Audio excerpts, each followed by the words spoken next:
सबसे पहले तो मैं कड़ी निंदा करूंगा इस वाक़े की, घोर निंदा करूंगा कि जिन्हें हम अपना महाफिज समझते थे, अब वही कातिल जिसे आपने आम लफ्ज़ों में कहा कि जिसे रक्षक कहा जाता, वो भक्षक बन चुका है। और दूसरी तरफ हम वाकई ज़ॉम्बीज़ हैं, वो बिल्कुल उसमें कोई दो राय नहीं है। और दूसरी तरफ हम देख रहे हैं कि प्रशासन उसे ये कहकर बचाने की कोशिश कर रहा है कि वो बीमार है और गुस्सीली ज़हनियत का है।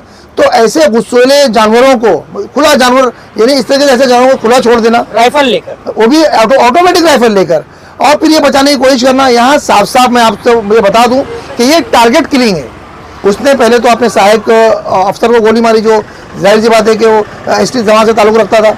उसके बाद उसने S5 और S6 में 3 ऐसे लोगों को गोलियां मारी हैं जो मुसलमान हैं और जिनको बाकायदा दाढ़ियाँ हैं। उनके घर वालों ने इल्ज़ाम, जो शहीद हुए इस हादसे में, उनके घर वालों ने बाकायदा इल्ज़ाम लगाया है कि दाढ़ियाँ देखकर उसने उन लोगों को मुस्लिम देखकर उन्हें उसने टारगेट किलिंग की।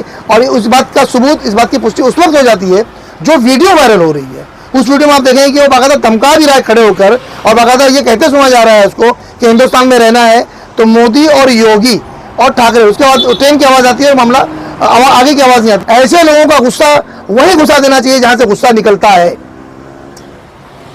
दोस्तों, आप देख रहे हैं नया इनकलाब टीवी न्यूज़। देश भर में नफरती ज़हनियत के ऐसे ज़ॉम्बीज़ की भीड़ तैयार कर दी गई है जो किसी पार्टी विशेष का नाम लेकर, किसी विशेष व्यक्ति का नाम लेकर या किसी धर्म का खुद को रक्षक बताकर किसी भी इंसान का कत्ल करने से नहीं चूकते।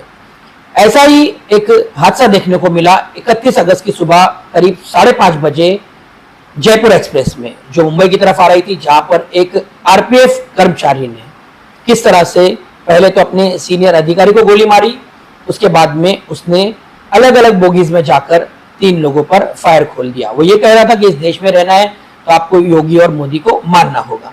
खैर, यह हादसा हुआ और इसमें प्रशासन का क्या रुख रहा, किस तरह से ये कहा जा रहा है कि उसका मानसिक संतुलन ठीक नहीं था, वो अपने ट्रांसफर से गुस्सा था, इसके चलते उसने ये काम किया। लेकिन जब उसका बयान निकलकर सामने आया जिसमें वो बिल्कुल ही नफरती भाषा बोल रहा है, उसके बाद मीडिया ने भी उसका नाम छुपाने की कोशिश की। जो मृतक है, यानी कि जो इस हादसे में पीड़ित है, जिनकी मौत हो चुकी है, उन तीनों को बिल्कुल ही वो सामने लाने से बच रहे थे, उनका मजहब बताने से बच रहे थे।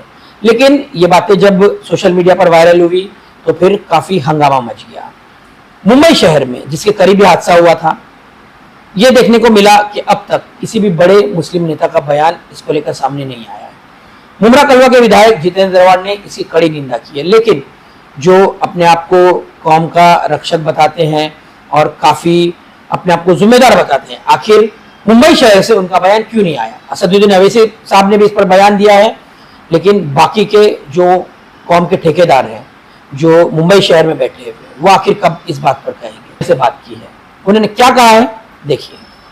दोस्तों, हमारे साथ मौजूद है जनाब अब्दुल हमीद साहिल, जो कि सूफी रिसर्च एकेडमी के संस्थापक हैं। हम उनसे कल के वाकये के बारे में बात करेंगे जो पालघर में हुआ है चलती ट्रेन में। हमीद भाई, जयपुर एक्सप्रेस में कल सुबह 5:22 पर जो वाकया आपके सामने, आपने देखा होगा, सारी खबरें उसको लेकर चल रही है कि किस तरह की नफरती ज़ॉम्बी भीड़ तैयार हो चुकी है और किस तरह के ज़ॉम्बीज अब प्रशासन में भी आकर बैठ गए, जिन्हें हम रक्षक समझते थे वो भक्षक बन रहे हैं। क्या कहेंगे आप इस वाकये को लेकर?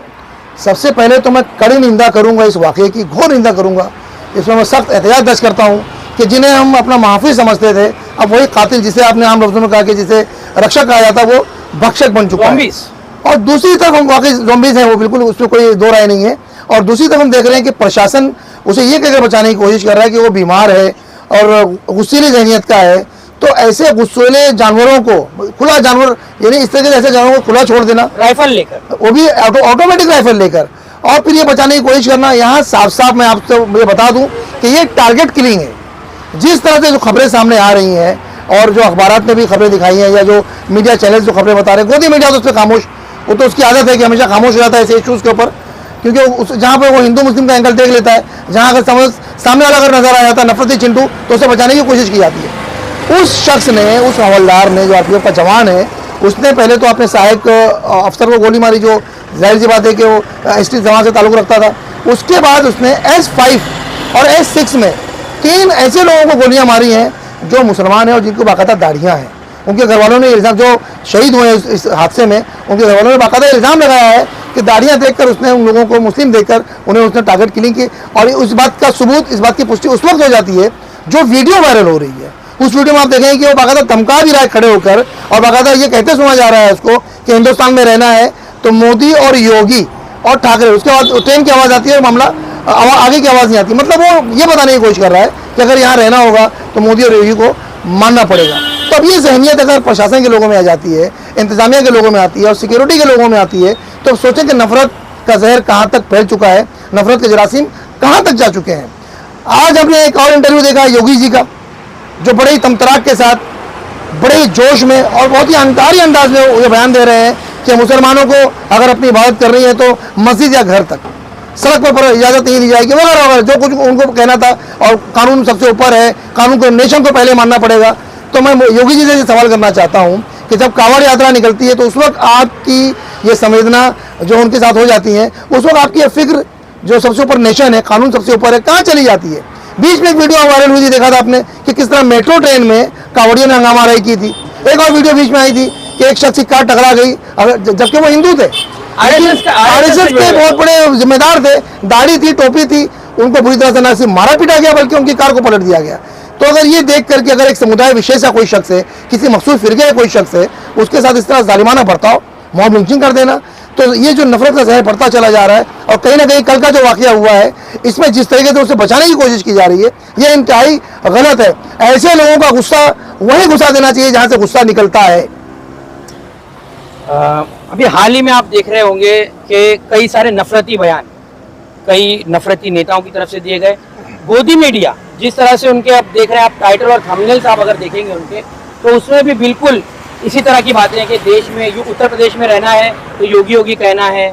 और एक तो यहाँ तक का निकल कर आया जी न्यूज़ का एक थंबनेल जिसमें लिखा हुआ था कि कुरान जलाने के लिए लाखों लोगों की भीड़ तैयार, इस्लाम के खिलाफ पूरी तरह से एक फौज बन गई है। इस तरह की बातें वो थंबनेल्स में लिख रहे हैं। तो जो चीज़ें ये परोस रहे हैं उसको लेकर आप देख रहे हैं कि जो माननीय उच्च न्यायालय है वो भी खामोश है, और जो सरकारी एजेंसीज है बिल्कुल एक ऐसे लोगों को बचा रही है। तो इस पर क्या कहेंगे आप?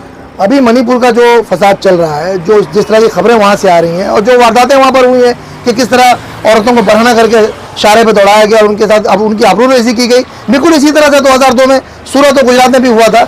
इस पर महबूबा मुफ्ती ने बाकायदा, आज उनका एक ट्वीट मैंने पढ़ा, उनका बयान मैंने देखा कि ये मणिपुर जो है ये तो एक झांकी, एक ट्रेलर है, अभी पूरी फिल्म बाकी है। तो आगे हम इस तरह के वाक़यात और अब जैसे भी और खबरें जो आ रही हैं, हरियाणा से जो खबरें आ रही हैं मेवात से, और अभी जो मैंने थोड़ी देर पहले जो खबर देखी है कि वहाँ की जो हिंसा है वो बढ़ते बढ़ते गुरुग्राम तक पहुँच गई है, वहाँ एक मस्जिद को भी आग लगा दी गई है। तो ये इस वक्त जो है 2024 का इलेक्शन सामने है, इसकी सिनेरियो को भी आप सामने रखें। मणिपुर का वाकये का दबाने के लिए तो कोई ऐसा नहीं कि हरियाणा में भी फसादा शुरू कर दिया। देखिए, ये तो इस जो सरकार चली है 2014 के बाद से, ये जो ट्रेंड चला हुआ है, अगर कोई वाकया उठता है उसको उभारने के लिए दूसरा वाकया खड़ा कर दिया जाता है, और फिर वही एक ही ट्रेंड सामने आता है कि पथराव किया गया, शोभा यात्रा में पथराव किया गया या कांवड़ यात्रा में पथराव किया गया। तो मुसलमान इतना बेवकूफ़ तो है नहीं, उसे अच्छी तरह मालूम है कि अगर इस तरह कोई वाकया होता है तो गिरफ्तार भी वही होते हैं, बुलडोजर भी उन्हीं के घर में चलाया जाता है, अमलाक भी उनकी जब्त की जाती हैं, सलाखों के पीछे उन्हीं को ठूसा जाता है। तो जानबूझ क्यों पथराव कर रहे जाएंगे? ये सब खुल के ये सब सामने आ चुके हैं। और अब बाकायदा कई आरएसएस के, बीजेपी के और कई हमारे हिंदू नेता भी खुलकर इनके खिलाफ बोलने लगे हैं, आरएसएस के खिलाफ, बजरंग दल के खिलाफ, वीएचपी के खिलाफ, यहाँ तक कि बीजेपी नेताओं के खिलाफ, कि किस तरह ये देश को बर्बाद कर रहे हैं। तो जाहिर सी बात है, अभी मैं जब वो खबर मैंने देखी तो नीचे जब मैं कमेंट्स में गया तो वहाँ पे था एक्शन का रिएक्शन। तो मेरे भाई साफ साफ बात है कि एक्शन भी आप ही लोग करते हैं और रिएक्शन भी आप ही लोग दे रहे हैं। ये जुल्म है, सरासर जुल्म है, और जुल्म की इंतहा भारतवर्ष में बहुत हद तक बढ़ चुकी है। ये जो वाकया हुआ है ये मुंबई रीजन के करीब है, ये पालघर में हुआ है, जब मुंबई आ रही थी ट्रेन, और उसको फिर गिरफ्तार भी कर लिया गया।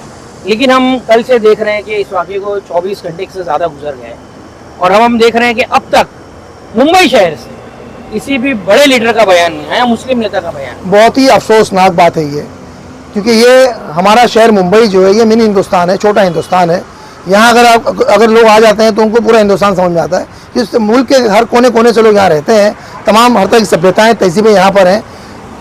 ये मुंबई वो शहर है जहाँ से हमेशा हक़ के लिए आवाज़ बुलंद होती है, यहाँ से हमेशा हक़ का परचम बुलंद किया जाता है। लेकिन इस वाक़े पर जो खामोशी छाई हुई है सेकुलर लीडरान के अंदर, खासतौर से जो हमारे मुस्लिम लीडर्स हैं, उनकी खामोशी भी समझ से बाहर है। ये मुजरिमाना खामोशी है इस पर सख्त नोटिस लेना चाहिए था, इस पर बोलना चाहिए था, और उसके खिलाफ बल्कि इस तरह के और भी जो लोग हैं, अब ये प्रशासन की जिम्मेदारी बनती है कि वो इसका विश्लेषण करे और बाकायदा चिंतन करे कि आखिर उसके बीच में इस तरह की मानसिकता कैसे आ रही है, ऐसे तरह के लोग कैसे रह सकते हैं इस सिक्योरिटी फोर्सेस के अंदर।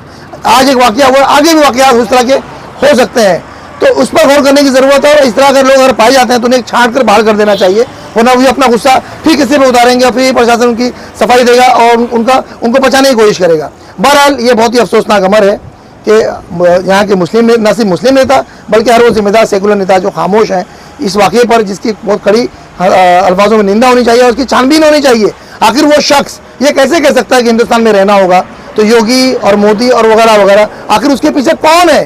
कोई माशूक इस पर्दे संगारी में, उसके पीछे तक जाने की ज़रूरत है, क्योंकि हम देख रहे हैं कि मामला बहुत आगे बढ़ चुका है। और मैं ख़ास तौर से अपनी जो अकेडमी है सूफी रिसर्च अकेडमी, सूफी और संतों का यह देश रहा है जिनकी सबसे अहम तालीम जो है वो शांति है, अमन व अमान है।